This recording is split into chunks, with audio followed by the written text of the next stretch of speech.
ওই মোদির কাছে জানে পৌঁছায়। স্বৈরাচারী, জুলুমবাজি, অত্যাচারী মোদি সরকার। গত পরশুদিন আমার জালসা ছিল কাথি, মেদিনীপুর কাথি, নাম শুনেছেন আপনারা?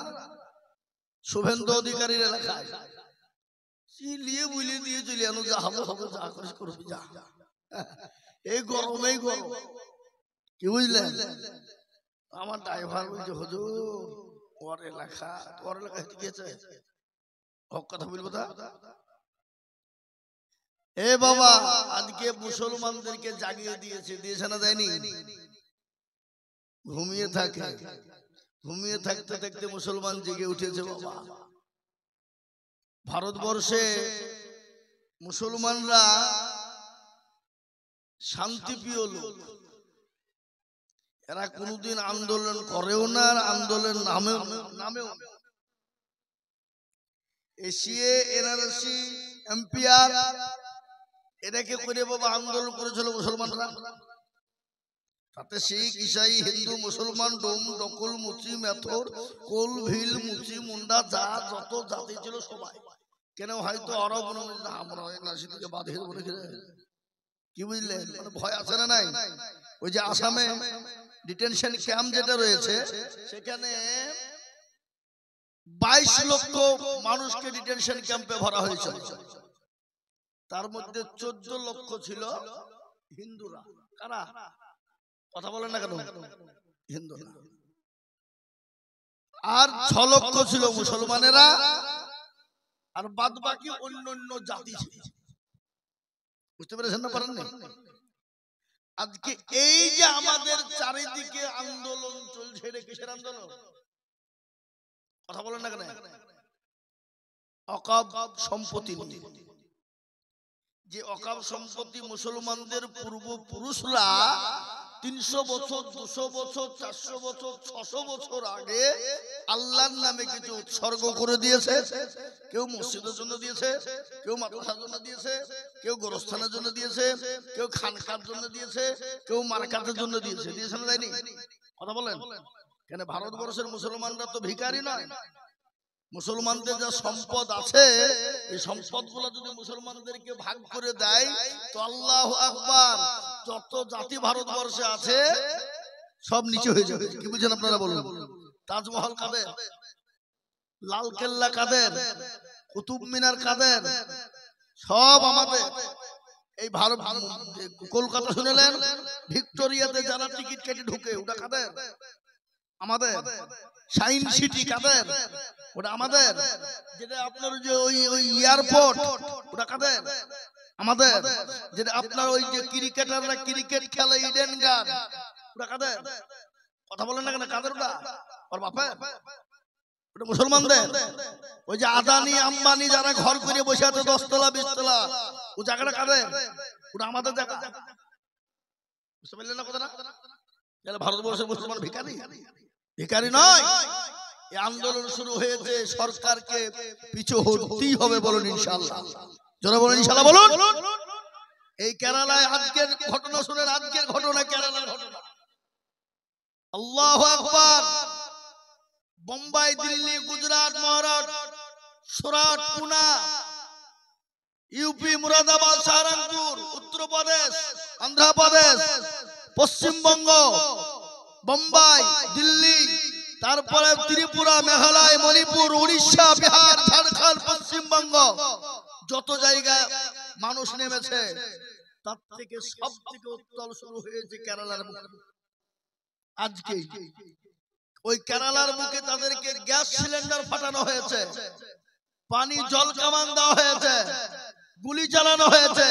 তাও পর্যন্ত যারা পিছু এক পা হাঁটেনি, যতক্ষণ খবর না আমরা আমাদের হাতে না ফিরে পাবো, ততক্ষণ পর্যন্ত প্রয়োজন হলে পুলিশের সঙ্গে লড়াই করবো। আমরা পিছু হতে পারলে আজকে দিশে পাই।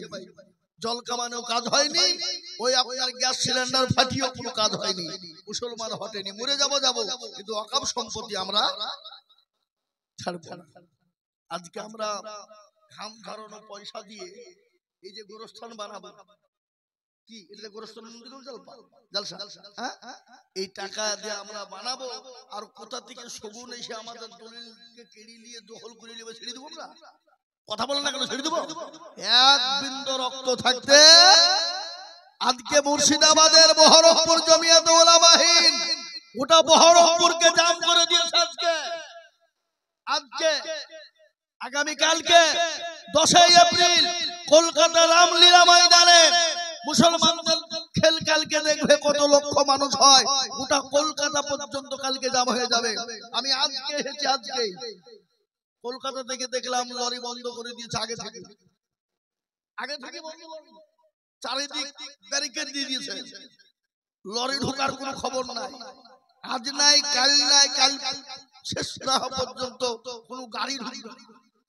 দোয়া করেন এই হুঙ্কার জন্য আমাদের দেশের স্বৈরাচারী সরকার জুলুমবাদ সরকার আতঙ্কবাদ সরকার এই কালা কানুন বাতিল করতে হবে ওয়াকফ বোর্ডকে আমাদের কাছ থেকে আমাদের কাছে ফিরিয়ে দিতে হবে এই ওয়াকফ বোর্ডের আইন আমরা মানছি না জোরে বলুন মানছি না মানবো না আমরা মানবো না ইনশাআল্লাহ এই স্লোগানে ইউটিউব চলছে ইউটিউব ওটা ওয়ার্ল্ডে যাবে বুঝতে পারছেন না পারেননি আপনাদের যে স্লোগানটা এটা যাবে না ভাবছেন নাকি এটাও চলে যাবে আজকে আমি আপনাদেরকে শোনাই এ জং মোদিজি আপনি লাগিয়েছেন এ ঝামেলা এ জং আপনি বাঁধিয়েছেন এ জং আমরা ইনশাআল্লাহ শুধরাবই বলুন ইনশাআল্লাহ বলুন ইনশাআল্লাহ তুমি যুদ্ধ শুরু করেছো এই যুদ্ধ খতম করব মুসলমানেরা ইনশাআল্লাহ তব শিকার প্রয়োজন হলে আমরা তো সেই জাত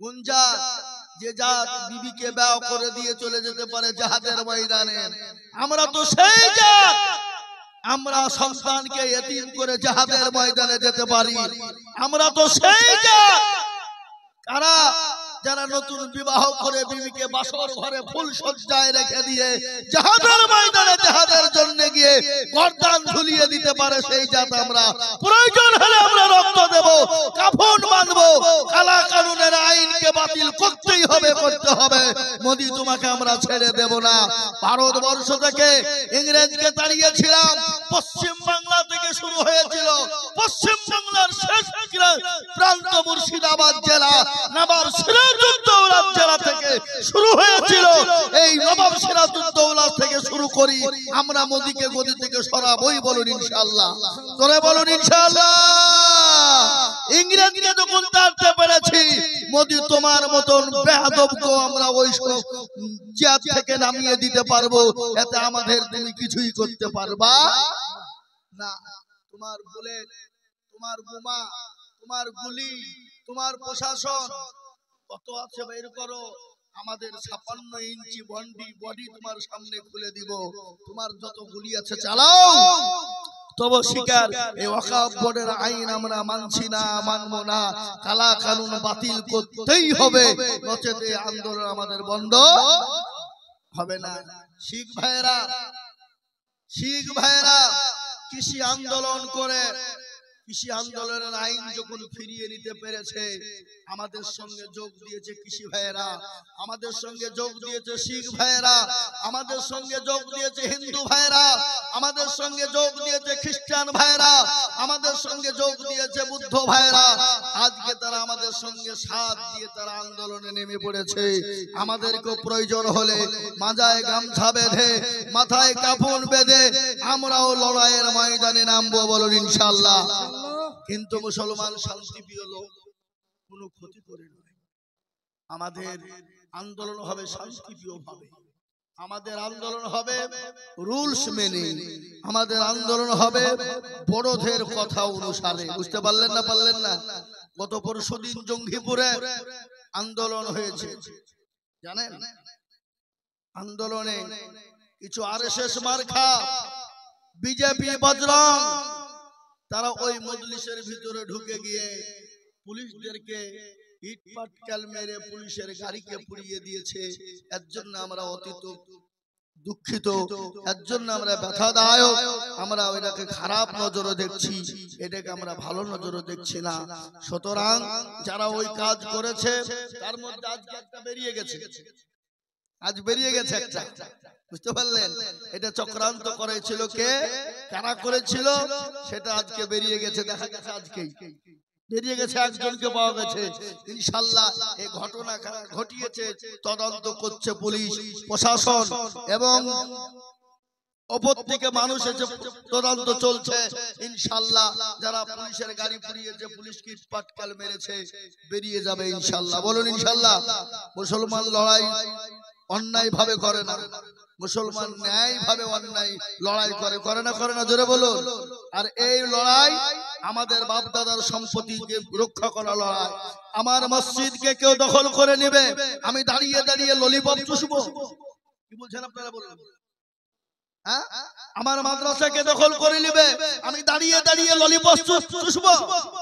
না, আমার গোরস্থানকে কেউ দখল করে নেবে, আমরা এক বিন্দু রক্ত থাকতেও ছেড়ে দেব না। বলুন ইনশাআল্লাহ। বলুন।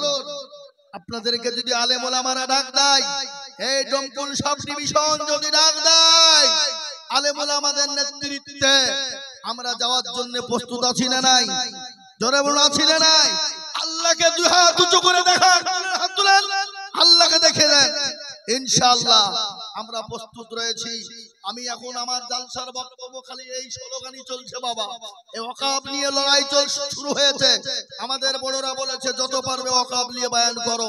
এখন হাদিস কুরআনের বয়ান রাখো, এখন ওয়াকফ নিয়ে শুরু করো। আজকে শুনলেন এই ওয়াকফ সম্পত্তি যদি খোদা না খাস্তা আমাদের কাছ থেকে চলে যায়, আপনার বাপ যদি মারা যায়, আপনার বাপকে আপনি কবরস্থানে মাটি দিতে পারবেন না, দিতে দেবে না। ভারতবর্ষের সবথেকে বড় ক্রিমিনাল হলো একজন, সে হলো উত্তর প্রদেশের মুখ্যমন্ত্রী, তার নাম হলো টাকলুজি যোগী আদিত্যনাথ নারায়ণ। সে হলো ভারতের সবথেকে বড় ক্রিমিনাল। সেই হারামখোর মুসলমানদের সম্পদ দেখে তারা লোভ সামলাতে পারছে না। মুসলমানরা আন্দোলন করছে, মনে হচ্ছে ওর বাপের টাকা, বলছে 2 লক্ষ টাকা করে জরিমানা হবে আন্দোলনের নামে। উত্তরপ্রদেশে আজ নেমে পড়েছে সবাই মিলে, তোর কত টাকা জরিমানা করবি, তোর বাপ কত টাকা দেখেছে, চালা গুলি, তো কত প্রশাসন তোর গুলি আছে। মুসলমানরা মৃত্যুকে ভয় করে, যারা বল করে, করে না। এ বাবা, ওরা তো হলো গরুর মুদ খাওয়ালো, কি কথা কর না কেন? আর আমরা হলাম গরুর দুধ খাওয়ালো। আর আমরা খালি দুধই খাইনি বাপ, আমরা হাড় পর্যন্ত, পায়ের পাপঠি পর্যন্ত চিবিয়ে খাওয়ালো। কি কথা বলছেন না কেন? হ্যাঁ, আমরা হাড় পায়ের পাপঠি পর্যন্ত চিবিয়ে খাওয়ালো। ও আমাদেরকে কত কায়দা করলে হবে? মুসলমানকে দেখেছে কিন্তু মুসলমানের আসল রূপ দেখেনি। জঙ্গলে পোষা পোষকা পশু আছে, রয়্যাল বেঙ্গল টাইগার আছে না নাই? ভারতবর্ষের জাতীয় পশু, কি ঠিক না? জোরে বলো, জাতীয় পশু। কিন্তু ওই জঙ্গলের ভিতরে আরেকটা পশু থাকে যে ঘুমিয়ে ঘুমিয়ে কাটায়। যেদিন উঠে যায়, যেদিন জেগে যায়, সেদিন গোটা জঙ্গলটাকে তছনছ করে দেয়, তাই না? সেই পশুটার নাম হলো সিংহ। আমরা হলো সিংহের জাত। মুসলমানদের যে ঘুমিয়েছিল, আজকে মোদিজি এ জং তুমি লাগিয়েছো, এ যুদ্ধ তুমি শুরু করেছো, এ যুদ্ধ আমরা মুসলমানরা শেষ করব ইনশাআল্লাহ। তবে শিকার তোমার হাতে ওই ওয়াকফ সম্পত্তি আমরা তুলে দেব না। অমিত শাহ গুন্ডা, সে আবার বলছে এটা মুসলমানদের ভালোর জন্য আমরা করছি। বাবা, মায়ের চেয়ে মাসের দরদ বেশি। হ্যাঁ, কথা কন না কেন? বউ বলছে স্বামী মূল্য তো কি হইলো, সতীন তো বিধবা হইল। বুঝতে পারলেন আমার কথা না? কে বলছে? বউ বলছে, বিবি বলছে স্বামী মূল্য তো কি হইল, সতীন তো বিধবা হইল। হ্যাঁ, এ বাপ, মুসলমান দরদি, ওরা মনে করছে মুসলমানদের মাথাতে গোবর ভরা আছে, তুমি যা বলবা, যেটা বলবা সেটা শুনে নিব আমরা। অত সহজ নয়। আমরা খালিদ বিন ওয়ালিদের উত্তরসূরি, আমরা হযরত আমির হামজার উত্তরসূরি, আমরা হলাম হযরত ওমরের উত্তর দুজনে একসাথে আসে যাও আমরা সেই জাত, সুতরাং আমাদেরকে পিছু হাঁটানোর মতন ক্ষমতা কারো নাই। আল্লাহ আপনাকে আমাকে সকলকে সুবুদ্ধি দান করুন। এই আন্দোলন আমাদের চলছে চলবে, জোরে বলুন চলছে চলবে, একবার স্লোগান দিয়ে বলেন চলছে চলবে। সুতরাং এই ওয়াকফ সম্পত্তি আমরা ফিরে পেতে চাই, প্রয়োজন হলে আমাদের যেখানে যাওয়ার প্রয়োজন আমরা যাব। কিন্তু মোদিজি, অমিতজি শুনে নেন, ভারতবর্ষ নয় গোটা পৃথিবীতে 58টা অনলি ফর মুসলিম দেশ আছে। আমাদেরকে সুজাঙ্গল যদি ঘি তুলতে না পারি, প্রয়োজন হলে আঙ্গলকে আমরা ব্যাখ্যা করব না। 58টা মুসলিম দেশের কাছে আমরা বলবো, প্রয়োজন হলে আমরা গিয়ে এই ওয়াকফ সম্পত্তি আমরা তুলে আনবই ইনশাআল্লাহ। আগো যারা ইংরেজদেরকে তাড়িয়েছিল, 57,000 উলামার প্রাণ গিয়েছিল, আলেম উলামারা জান দিয়েছিল। দিল্লি থেকে লাহোর পর্যন্ত এমন কোন গাছ ছিল না যে আলেম উলামাদের গর্দান ঝুলানো ছিল না। তারা লড়াই করে ভারতকে স্বাধীন করেছিল। প্রয়োজন হলে আবার রক্ত দিয়ে লড়াই করে এই ভারতের মাটিকে আবার আমরা স্বাধীন করব। বলুন ইনশাআল্লাহ, জোরে বলুন ইনশাআল্লাহ। আমরা মুসলমান শান্তিপ্রিয় লোক, ভারতবর্ষের জমিনে ভাই বলছি প্যান্ডেলের মালিক, বলছি প্যান্ডেলের মালিক আপনি মেয়েদের ওখানে যান তো, চট লাগবে। প্যান্ডেলের মালিক বলছি, প্যান্ডেলের মালিক ভাই আপনি মেয়েদের প্যান্ডেলে যান, ওখানে চট শর্ট আছে, চট একটু দিয়ে দেন, চট খুব শর্ট আছে ওখানে। আমি আপনাদেরকে বলতে চাই, ভারতবর্ষের জমিনে 800 বছর রাজত্ব করেছিল মুসলমান। কোনদিন কোন জাতিকে আঘাত করেনি, কোন ধর্মাবলম্বীকে আঘাত করেনি, কোন অন্য জাতির গায়ে আঘাত করেনি। কোন মন্দির, মসজিদ, মারকাজ, কোন মন্দির, গির্জা, আপনার গুরুদুয়ার, কোন জায়গা মুসলমানরা ভাঙেনি। আজকে দুদিনের চেয়ারে বসে তুমি মসজিদে বুলডোজার চালাও, তুমি আল্লাহর ঘরের সঙ্গে পাল্লা দাও। তুমি আজকে ওয়াকফ সম্পত্তিতে হাত দাওনি, তুমি ইসলামে হাত দিয়েছো, তুমি ইসলামে হাত দাওনি, তুমি আল্লাহর সঙ্গে যুদ্ধ ঘোষণা করেছো। সুতরাং তুমি তৈরি থাকো। নমরুদ আল্লাহর সঙ্গে যুদ্ধ ঘোষণা করেছিল, নমরুদকে আল্লাহ পৃথিবী থেকে ধসিয়ে দিয়েছে। তোমার মতো নমরুদকে আল্লাহ ধ্বংস করে দিতে সময় লাগবে না। কোন ফায়াকুন হয়ে যাবে, হবে না হবে না, জোরে বলুন, হবে না হবে না হবে। আল্লাহ বললেন মানুষকে ছাড় দিই কিন্তু ছেড়ে দিই না। আল্লাহ আমাদের পাশে আছেন, আল্লাহ আমাদের পাশে আছেন। বদরের প্রান্তে 313 জন সাহাবাকে নিয়ে সাহাবায়ে কেরামরা বললেন, ওগো আল্লাহর রাসূল, লক্ষ লক্ষ কাফের, তাদের সঙ্গে আমরা কি করে উঠে দাঁড়াবো? নবী বললেন কোনো চিন্তা করবে না, ও সাহাবারা কোনো চিন্তা করবে না, আল্লাহ রাব্বুল আলামিন আমাদের পাশে আছে। সাহাবায়ে কেরামরা ময়দানে নেমে গেলেন। সমস্ত সাহাবারা আল্লাহু আকবার বলে নারায়ে তাকবীরের ধ্বনি দিয়ে যখন ময়দানে নেমে গেলেন, 313 জন সাহাবা আর লক্ষ লক্ষ কাফেরের মোকাবেলা করবে। ফেরেশতা দিয়ে আল্লাহ বললেন, নবী গো, মাথাটা আপনি উঁচু করুন, চোখের পানিটুকু মুছে ফেলুন। নবী, আমি আপনার চোখের পানি দেখতে চাই না। ওগো নবী, আপনি জিহাদের ময়দানে নেমে যান। 313 জন সাহাবাকে নিয়ে নবী দাঁড়িয়ে গেলেন জিহাদের ময়দানে। লক্ষ লক্ষ কাফের, বেঈমান, মুশরিক, ইহুদি যত ছিল ময়দান ছেড়ে তারা পালিয়ে গেল।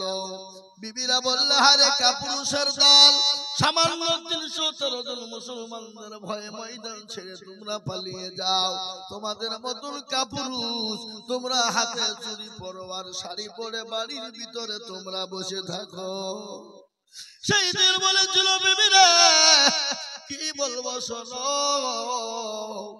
ময়দানের মধ্যে যখন চলে গেলাম, জাহাদের ময়দান, জাহাজ শুরু হয়ে গেল।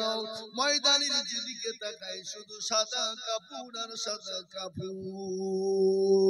জোরে বলো সুবহানাল্লাহ। আল্লাহ বলেন, নবী গো, আপনি কোনো টেনশন করবেন না, 1000 2000 5000 পর্যন্ত ফেরেশতা লাগলে আজকে কাফের বেঈমানদের দুনিয়া থেকে বরবাদ করে দেব, ধ্বংস করে দিব। মুসলমান 313 জন সাহাবাকে নিয়ে কাফের বেঈমানদের মোকাবেলা করেছিল। আজকে গোটা পৃথিবীতে 58টা ওয়াল্লিপর মুসলিম দেশ আছে। গোটা পৃথিবী জুড়ে 200 কোটির উপর মুসলমান রয়েছে। আমরা মুসলমান আল্লাহর প্রেমিক হয়ে যায়, আল্লাহর দ্বীনওয়ালা হয়ে যায়, মসজিদমুখী হয়ে যায়, দ্বীনমুখী হয়ে যায়, ঈমানমুখী হয়ে যায়, কোরআনমুখী হয়ে যায়, আল্লাহওয়ালা হয়ে যায়, দ্বীনওয়ালা হয়ে যায়। আল্লাহর তরফ থেকে আমাদের জন্য মাদাদ আসবে, আসবে না? আমরা তো সেই মুসলমান। কোন মুসলমান? হাওয়ার গাড়ি হাওয়ায় চলে, তেলের গাড়ি তেলে চলে, বিনা তেলে চালাই গাড়ি নবী সুলাইমান। আমরা তো সেই মুসলমান। আমরা সেই মুসলমান লাই, জোরে বলুন না কেন? মুসলমান দরদি, কিন্তু আমাদের ভিতরে কিছু দোষ আছে না নাই? জোরে বলুন। দোষ নাই? এটা জালসা, দিনী মজলিস, দিনী কুরআনি মাজমা আছে না? কিন্তু জালসার দিনে আমরা অনেকে আপনার বাজারে ঘাটে সময় দিই, কিন্তু জালসার মজলিস আসতে মন চাই না। এটা তো হলো আল্লাহ কোরআনে পাকের মধ্যে ঘোষণা করে দিয়ে বললেন, ওয়ামা খালাকুতুল জিন্না ওয়াল ইনসা ইল্লা লিয়াবুদুন। আল্লাহ বলে, বান্দারে আমি তোমাদেরকে দুনিয়া জমিনে বানিয়েছি আমার ইবাদত করবা, আমার বন্দেগী করবা, আমার আইন কানুন মানবা, আমার বিধানের উপর চলবা। হে বান্দা, আমি তোমাকে দুনিয়া জমিনে বানাইলাম, কিন্তু বান্দা যদি তুমি আমার হুকুম, আমার আইন, আমার কানুনের উপরে চলো, আমি আল্লাহ আমি তোমাকে চতুর্দিক থেকে হেফাজত করো। কিন্তু আমরা মুসলমান নামাজ পড়ি, কথা কন, এই রমজান মাস গেল, আপনাদের রমজান মাস হয়নি? কি হয়নি? এই রোজার মাস গেল, মসজিদ ভর্তি, রোজা শেষ হয়ে গেল, কোনো বাটার আর কোনো পাত্তা নাই। আছে ঈদের নামাজের দিন রোজা নাই, রমজান মাসে রোজা করেনি, কিন্তু ঈদের দিনে সবার আগে কাতারে ওরা। এরকম লোক আছে না নাই? আপনাদের দেশে নাই বুঝি? কাকে দোষ দিবেন? আল্লাহ তো কোরআনে বললেন, আমি তোমাদেরকে বানিয়েছি আমার ইবাদত করো, বন্দেগী করো, আমার বড় হুকুমকে মানো। বলেন তো আল্লাহর সবথেকে বড় হুকুমটা কি? কথা বলেন, কথা বলেন। নামাজ। কিন্তু মুসলমান তো নামাজ পড়ে না। 98% মুসলমান নামাজ পড়ে না। ক% পড়ে? জোরে কোন না, ক%? 2%। আপনারা বলুন, 2% মুসলমান নামাজ পড়ে, তার মধ্যে আপনারা বলেন তো 2% মানুষের নামাজ হয় নাকি? হয়? তা কোনোদিন হয় না। বলে হুজুর আপনি কি করে বললেন? বলে আমি বলছি তা হয় না কেন? কোন রকম 1% মুসলমানের নামাজ হয়, আর 1% মুসলমানের নামাজ হয় না। বলে হুজুর আপনি কি করে বললেন? বলে আমি বলি, অনেক মুরব্বি হয়ে গেছে, দাড়ি পেকে গেছে, চুল পেকে গেছে, চোখে নরম হয়ে গেছে, কিন্তু চাচা 20 বছর ধরে নামাজ পড়ে, আত্তাহিয়াতু জানে না, দুরূদ শরীফ জানে না, দোয়া কুনুত জানে না, দোয়া মাসুরা জানে না, দোয়া সানা জানে না। এরকম মুসলমান আছে না নাই? 20 বছর ধরে নামাজ পড়ে জানে না। আমি এমন মুসলমান আছি না তাই না কুল, দেখা যায় তার মধ্যে 20টা ভুল আছে না গো? কথা কন না এখানে। এরা কোনোদিন শিখে না। বলে না মৌলানা আব্বাস সাহেব, আপনি তো আমাদের দেশের মৌলবি, আপনি তো আমাদের দেশের ইমাম, হুজুর একটু আমাদেরকে কোরআনটা ঠিক করে দেন, সূরা গালা ঠিক করে দেন, আত্তাহিয়াতু ঠিক করে দেন, তো কোনটা ঠিক করে দেন। জীবন ইমাম সাহেবকে বলে না, বলে গো? কেন বলে না? কারণ তো হলো একটা, আমাদের নামাজে সালাম ফিরতে দেরি, আর তাড়াতাড়ি করে মসজিদ থেকে বেরিয়ে চায়ের দোকানে যেতে দেরি না। ইমামের কাছে শিখে না, বলে ইমাম যদি বাইচান ভুল ধরে ফেলে, ইমাম যদি বাইচান ভুল ধরে ফেলে, তাহলে ইমামের কাছে মাথা পড়ে আর বড়লি চলবে না, চলবে গো, মাথাটা নত হয়ে যাবে। এই জন্য ইমামের কাছে তারা শিখতে চায় না। আর আমাদের দেশের ইমাম সাহেবরা এরাও কিন্তু কোনোদিন কোন মুসল্লিকে ডেকে বলে না, চাচা আমি তো আপনাদের ইমাম, এটা আপনারা আমার কাছে বসেন, কোরআনটা ঠিক করে দিই, সূরাটা ঠিক করে দিই। ইমাম সাহেবরাও বলে না, বলে গো, কেন বলে না? কারণ আছে না? আজকে বলেন কারণ আছে না নাই? কারণটা হলো এই, আজকে ইমামের বেতন তো আপনার ইমামের মান নাই, ইমামের সম্মান নাই, ইমামের ইজ্জত নাই। ইমামের পিছনে নামাজ পড়তে হয়, আমরা পড়ি, কিন্তু ইমামের সম্মান যেরকম দেওয়ার আমাদের দেওয়া হয় না। কিন্তু আপনার আমার সম্মান দেওয়া দরকার, কারণ ইমাম তো আপনার ঘরের ইমাম নয়, তিনি তো আল্লাহর ঘরের ইমাম। কিন্তু তার সঙ্গে কথা বললে বড় বেয়াদবের সঙ্গে কথা বলতে হবে, আদব নিয়ে কথা বলতে হবে। আমাদের ভিতরে নাই, ইমামের বেতন তো 4 থেকে 5,000 টাকা করে আমরা দিই। ইমাম বলছে তোদের ভাগ্য ভালো, আমি ওযু করে নামাজ পড়াই। কি করে ওযু করি? বেশি কায়দা করবি, বিনা ওযুতে নামাজ চালিয়ে দিব, দেখবি ঠেলা। এ বাবা, ইমাম সাহেব যদি বিনা ওযুতে নামাজ চালিয়ে দেয়, আপনি ধরতে পারবেন? পারবেন? বেলডাঙ্গা চিনেন না? বেলডাঙ্গা আমরা তখন মাদ্রাসায় পড়তাম, ছাত্র জামানা, ছাত্র মানে বিভিন্ন রকমের চিন্তা মাথায়, কি থাকে না থাকে না, ধরে বলুন। কেউ বলে মৌলবি হব, কেউ বলে মুহাদ্দিস হব, কেউ বলে না বক্তা হব, কেউ বলে না আমি শিল্পী হব, বিভিন্ন রকমের কথা। আবার কেউ বলছে না মৌলবি হওয়ার পরে খালি নামাজ পড়ব, ব্যবসা করব, বিভিন্ন রকমের চিন্তা। একটা মসজিদে গেছে, ফজরের আযান দিতে, একটা তালবে ইলম মসজিদের ভিতরে ল্যাপের ভিতরে শুয়ে শুয়ে আযান দিছে, শুয়ে আযান দিছে ফজরে। যে একেবারে বলে বেশি বকরি নিয়ে হঠাৎ দিকে শালারা বেতন দেয় না, শুয়ে আযান দিছে, ভাগ্য ভালো, ভাগ্য ভালো, শুয়ে আযান দিছে। হঠাৎ দিকে আমাদের দেশের ইমাম সাহেবদের বেতন হলো 5,000 টাকা। ইমাম নামাজ পড়েছে আলহামদুলিল্লাহি রাব্বিল আলামিন রহমানির রহিম। ইয়া আল্লাহ, মাস তো শেষ, 29 দিন হয়ে গেল। ইয়া আল্লাহ, 5,000 টাকা বেতন নিয়ে কি করব?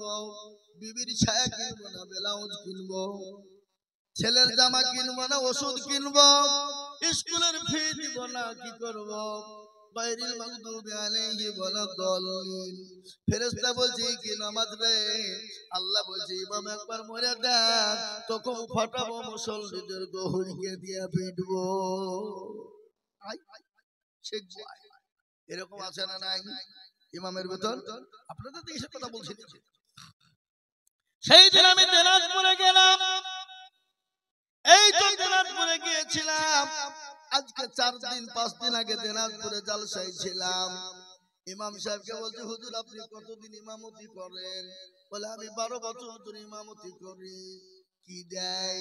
বলে হুজুর আগে তো কিছুই দিত না, এখনো কিছু দেয় না, মমতা খালা 3,000 টাকা দেওয়াই দিয়ে চলে। বলেন ইমামের পিছনে নামাজ হবে? তাহলে মান ইজ্জত সম্মান তো আমরা নষ্ট করেছি। আপনার আমার বাড়ি সংসার চালাতে গেলে কত টাকার প্রয়োজন হয় বলেন? ইমামের 5,000 টাকা বেতন দিয়ে 24 ঘন্টা 5 ওয়াক্ত নামাজ পড়ায়, ওই ইমামের সংসার কি করে চলতে পারে? পারে গো? কোনদিন চলতে পারে না। আর আমাদের দেশের মসজিদ মাদ্রাসার সেক্রেটারি কারা? এই ভালো করে শুনেন, মসজিদ মাদ্রাসার সেক্রেটারি কারা?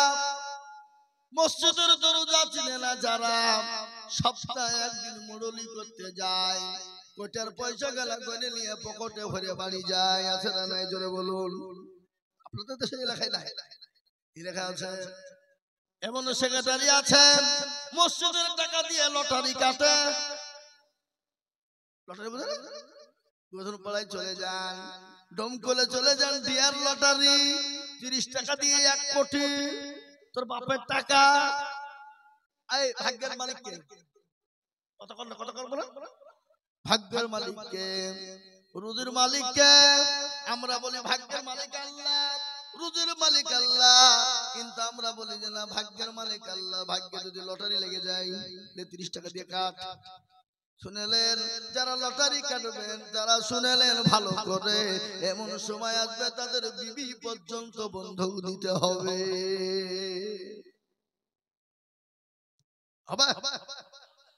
এই তো সাহেব পাড়া জলঙ্গি, কদিন আগে রাস্তা আন্দোলন হচ্ছিল, মহিলারা লাঠি সুতা আপনার হাইচে নিয়ে, তারওয়াল নিয়ে, আপনার মেয়েরা, আপনার বিবিরা লাঠি নিয়ে রাস্তা অবরোধ করে বসেছে। যতক্ষণ পর্যন্ত অবরোধ বলে আমাদের আইন কথা না শুনবা, অবরোধ আমরা শুনবো না। বলে কি ব্যাপার? বলে এখানকার লটারি গুলাকে বন্ধ করতে হবে। বলে কেন? আমাদের বাড়িতে যা ছিল সোনা দানা, কানের হাতের নাকের ফুল পর্যন্ত বিক্রি করে লটারি কাটে। কবে বাবা আমাদেরকে পর্যন্ত বিক্রি না করে দেয়? এটা বাস্তব কেন জোরে বলুন। যারা লটারি কাটা নিশা, কথা বলেন না কেন? যাদের লটারি কাটা নিশা, প্রয়োজন করলে বিবিকেও বন্ধক দিবে, দিয়ে লটারি কাটবে, কিন্তু লটারি কাটা ছেড়বে না। এরকম মুসলমান আছে না নাই? জোরে বলুন। এ মুসলমান, আমি আপনাদেরকে বলে যাই, আল্লাহ বলালাম, আল্লাহ আমাদের পাশে আছেন। আল্লাহর কাছে আজকে দোয়া করে বলে, রব্বানা, আল্লাহ বলে আমি তোদের চামড়া থব না, আমি তোদের কাছ থেকে কেন মুখ ফিরিয়ে নিয়েছি? আল্লাহ তো দয়াবান, আল্লাহ তো তিনি আরহামার রাহিমিন, তিনি তো পরওয়ারদিগারে আলম। আল্লাহ বলেছে, বান্দা তুমি যদি পাহাড় সমতুল্য গুনাহ করো, সমুদ্রের ফেনার ন্যায় গুনাহ করো, একবার যদি বলে আইয়ুহাল্লাযীনা আমানু তুবু ইলাল্লাহি তাওবাতান নাসুহা, আল্লাহ ডাক দিয়ে বলে, বান্দা একবার আমার কাছে তওবা করো, একবার তওবা করো, একবার তওবা করো, চোখের পানি এক ফোঁটা আমার দরবারে ফেলে দাও, আমি আল্লাহ তোমার জীবনের জিন্দেগির যত গুনাহ করেছো, আমি আল্লাহ তোমাকে ক্ষমা করে দেব। সুবহানাল্লাহ বলবেন না? বাইরে থেকে বলবেন নাকি? এ বাবা, আমাদের সব থেকে বড় দুশমন কে? ইবলিস, শয়তান। দুনিয়া জমিনে 950 বছর তিনি ইবাদত করেছিলেন। কত বছর? 950 বছর আল্লাহর ইবাদত করেছিল। আল্লাহর একটা হুকুম না মানার কারণে আল্লাহ তাকে শয়তান বানিয়ে দিল। আল্লাহ বলে, মাবুদ গো, আর শয়তান বলে, মাওলা তুমি যখন আমাকে শয়তান বানিয়ে দিলে, যখন বানিয়ে দিলে দাও, কিন্তু আমি তোমার কাছে 3টি জিনিস আমি নিব। কটা জিনিস জোরে বলুন? 3টা। বলো তুমি দিবে কিনা? আল্লাহ বলে, কি নিবি রে শয়তান? বল। বলে, আল্লাহ 1 নম্বর আমাকে হুকুম দাও, পাওয়ার দাও, কিয়ামত পর্যন্ত যেন আমার মৃত্যু না হয়ে যায়। আল্লাহ বলে, শয়তান তোকে দিলাম, আর কি দিবি বল? বলে, 2 নম্বর আল্লাহ আমাকে এমন একটা পাওয়ার দিবা যেন কি আমি গোটা পৃথিবী সেকেন্ডের মধ্যে পয়মাল করতে পারি। আল্লাহ বলে, তোকে দিলাম, আর কি নিবি বল? বলে, আল্লাহ তুমি আমাকে হুকুম দাও, আল্লাহ পাওয়ার দাও, তোমার প্রতিটি বান্দা বান্দিকে জাহান্নামে নিয়ে যাব। আল্লাহ বলে, তোকে দিলাম, কিন্তু শয়তান শোন, আমি আল্লাহ এত বড় দয়ালু, আমি আল্লাহ রহমান রহিম, আমি আল্লাহ পরওয়ারদিগারে আলম। আমার বান্দা যদি 100 বছর বেঁচে যায়, 99 বছর যদি গুনাহ করে যায়, আরো 1 বছরের মধ্যে 99 বছরের মধ্যে যদি গুনাহ করে 1 বছর থাকে। 1 বছরের মধ্যে যদি 11 মাস গুনাহ করে, 1 মাস যদি থাকে, 1 মাসের মধ্যে 29 দিন যদি গুনাহ করে, 1 দিন থাকে। 1 দিনের মধ্যে 23 ঘন্টা যদি গুনাহ করে, 1 ঘন্টার ভিতরে আমাকে যদি বলে আল্লাহ আমি আর জীবনে কোনোদিন অন্যায় ত্রুটি করব না, আল্লাহ তুমি আমাকে ক্ষমা করে দাও। আল্লাহ বলে বান্দা আমি 99 বছর 11 মাস 29 দিন 23 ঘন্টার গুনাহ আমি আল্লাহ 1 ঘন্টায় ক্ষমা করে দেব। শয়তান বলে মাবুদ গো এত অন্যায় করলো, এত ভুল করলো, এত নোংরামি করলো, এত গুনাহ করলো, তার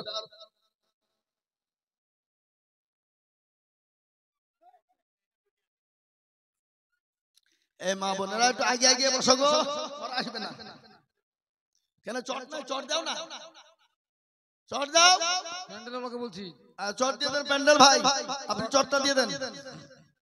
মা বোনেরা শুনবে না, ওরা শুনবে। নারী জাতি কমলতি কি মা মন্ত্র জানে, আর প্রেমের রসে গলে দিয়ে আস্তে আস্তে টানে। আছে না?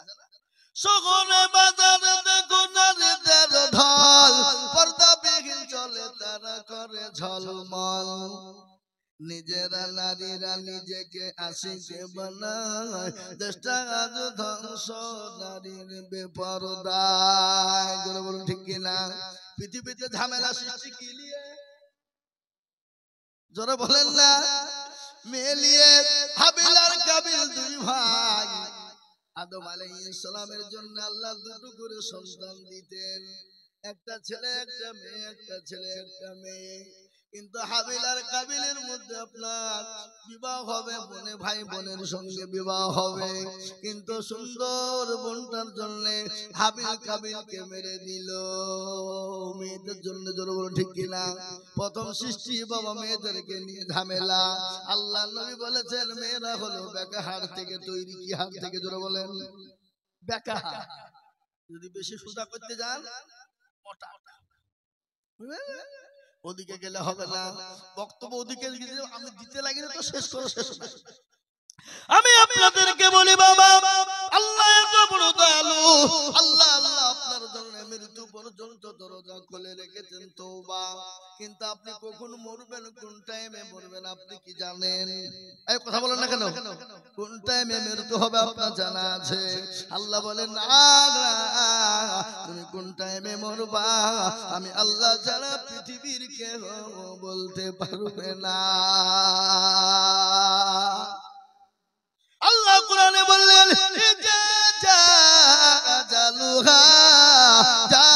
নির্ধারিত টাইম হবে, নির্ধারিত টাইম অনুসারে তাকে মৃত্যুবরণ করতে হবে। আর মরণ তো হবে বাবা, মরণ থেকে তুমি যেটাই পালাও সেখানেই তোমার মৃত্যু তোমাকে ঘিরে নিবে। নিবে না গো মুসলমান? মৃত্যু যখন হবে কেন নামাজ পড়বা না? কেন নামাজ বাদ দিয়ে বিছানাতে ঘুমাও? তাই তো কবি বলে কেমন করে ঘুমাও তুমি ফজর করে কাজা, এমন তো হতে পারে জোহরে জানাজা। ও কেমন করে ঘুমাও তুমি ফজর করে কাজা, এমন তো হতে পারে জোহরে জানাজা। মুসলিম হয় না জন্ম নিলে মুসলমানের ঘরে, কাফের মুশরিক পারতক্য হয়, কাফের মুমিন পারতক্য হয় সালাতের উপরে। ও কাফের মুমিন পারতক্য হয় নামাজের আলোতে। কাফেরের সঙ্গে মুমিনের পার্থক্য হলো নামাজ, কাফেরের সঙ্গে মুমিনের পার্থক্য হলো নামাজ। এ মুসলমান, আল্লাহ নবী বললেন মান তারাকা সালাত মুতাআম্মিদান ফাকাদ কাফার। ইচ্ছা করে তোদের নামাজ ছেড়ে দিল, নামাজ ছেড়ে দিল, তারা নামাজ ছেড়ে দিল না, তারা কুফরি করে ফেললো, কুফরি মানে কাফেরের দরজায় তারা পৌঁছে গেল। ও বাবা, আমার নবী নবী বিশ্ব নবীর ঘটনা সাহাবায়ে কেরামদের জীবনী আমি আপনাদেরকে তুলে ধরবো, কিন্তু তার আগে একটা কথা শুনি বাবা। আল্লাহর কোরআন বলেছে কুল্লু নাফসিন যায়িকাতুল মাউত, তোমার মৃত্যু অনিবার্য, তুমি মরবা। কিন্তু আল্লাহ বললেন ইয়া আইয়ুহাল্লাযীনা আমানু, কি সুন্দর কথা। আল্লাহ ঈমানদারদেরকে ডাকে, কোন ইহুদি নাসারা খ্রিস্টানকে ডাকেন নাই। আল্লাহ বলেন ইয়া আইয়ুহাল্লাযীনা আমানু তাকুল্লাহ হাক্কা তুকাতিহি ওয়া লা তামুতুন্না ইল্লা ওয়া আনতুম মুসলিমুন। আল্লাহ বলে বান্দা তুমি মরো না, মৃত্যুবরণ তুমি করবে না। যদি বান্দা মরো মুমিন হয়ে মরো, মুত্তাকিন হয়ে মরো।